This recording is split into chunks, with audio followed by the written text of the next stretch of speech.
ಚುನಾವಣೆ ತಾರೀಕು ಪೇಪರ್ನಲ್ಲಿ ಬರ್ತಿದ್ದ ಹಾಗೆ ಶುಭ ಸೂಚನೆ ಅನ್ನೋ ಹಾಗೆ ನನ್ನ ಮಾನ್ಯ ಮಿತ್ರರಾದ 3 ಜನ ಮಂತ್ರಿಗಳು ರೂಲಿಂಗ್ ಪಾರ್ಟಿಗೆ ರಾಜೀನಾಮೆ ಕೊಟ್ಟು ನಮ್ಮ ಪಕ್ಷಕ್ಕೆ, ನಮ್ಮ ಬಡವರ ಪಕ್ಷಕ್ಕೆ ಬಂದಿದ್ದಾರೆ.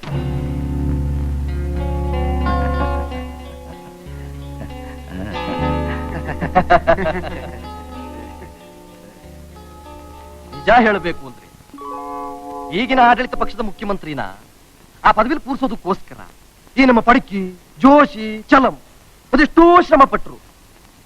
ಆದ್ರೇನ್ ಪ್ರಯೋಜನವಿಲ್ಲದ ಪಕ್ಷದಲ್ಲಿ ಇರಬಾರ್ದು ಅಂತಲೇ ನಾವ್ ಈ ಪಕ್ಷಕ್ಕೆ ಬಂದಿದ್ದು. ನಾನ್ ಕೇಳಿದ ಪೋರ್ಟ್ಫೋಲಿಯೋ ಕೊಡ್ತೀನಿ ಅಂತ ಹೇಳಿ ಪ್ರಾಮಿಸ್ ಮಾಡಿ ಇಲ್ಲಿ ತನಕ ಸತಾಯಿಸ್ತಾನೆ ಬಂದ ಆ ಮನುಷ್ಯ, ಅದಕ್ಕೆ ರಿಸೈನ್ ಮಾಡಿ ಬಂದ್ಬಿಟ್ವಿ. ನಮ್ ಪಾರ್ಟಿ ಹಾಗೆ ಮಾಡಲ್ಲ ರೀ. ಯೋಗ್ಯತೆಗೆ ತಕ್ಕ ಸ್ಥಾನ ಕೊಡ್ತೀವಿ. ಯಾರು ಎಷ್ಟು ಹಣ ಖರ್ಚು ಮಾಡ್ತಾರೋ ಅದ್ರ 4 ಸಂಪಾದನೆ ಗ್ಯಾರಂಟಿ. ನನಗ್ ಗೊತ್ತು, ಬಡವ್ರ ಪಕ್ಷ ಸೇರಿದವ್ರಿಗೆ ಯಾರಿಗೂ ಬರ್ತನ ಬರೋಲ್ಲ ಅಂತ.